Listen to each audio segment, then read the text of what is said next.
And we're going to move on to the next topic, which is how a clutch works. After learning how a clutch works, you'll not only understand what your transmission is actually doing, but you'll also be able to make smart choices about maintenance instead of guessing or relying on bad advice. And again, if you saw my first video, you already know there are two service options, and the one a shop recommends isn't always the right one. In some cases, it can even make things worse. Before we get started, if you enjoyed this video and want more content like it, consider subscribing and giving that video a thumbs up. It lets me know that there is real value in continuing to make these kinds of deep dive videos.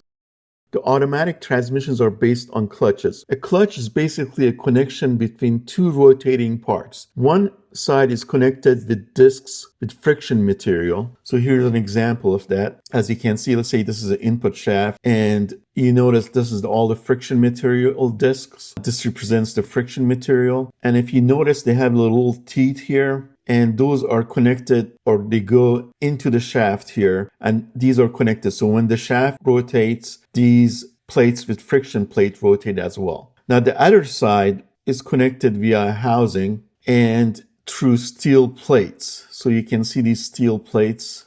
And if you notice, the steel plates don't have any teeth on the inside, but they have the teeth on the outside. And these are interlocked into the other side via this housing. So they slide right in here. So when this whole housing rotates, these discs are rotating as well. So what basically you do is you put these steel plates and the ones with the friction plate together. And here, typically here's how you do it. So like you see, here's an example of one that's stacked. You have the steel plate with the outside teeth, and then you have the friction plates here with the inside teeth. You put a steel plate, you put a friction plate, you put a steel plate, you put a friction plate, and you alternate those. And so they're basically sandwiched together. Now, normally they're connected like so.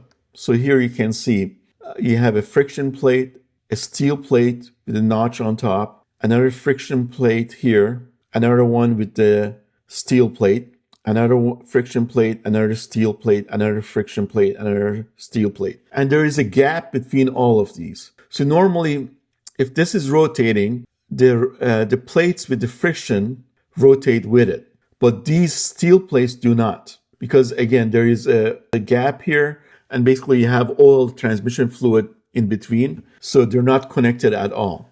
Now what happens is when you want power to basically go from here onto the other side, you connect these two plates. See how they're disconnected? And if you notice, just the friction plates are rotating. But once you push them together, and let's see if I can get, here we go.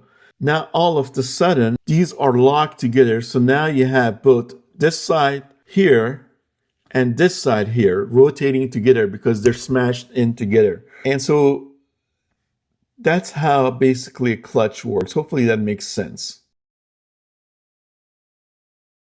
Here's what you need to know. When you don't change your transmission fluid for a long time, the viscosity breaks down. As the fluid loses its protective additives, the clutches inside the transmission start to rub harder. When that happens, they shed material. And that worn clutch material ends up circulating in the old fluid.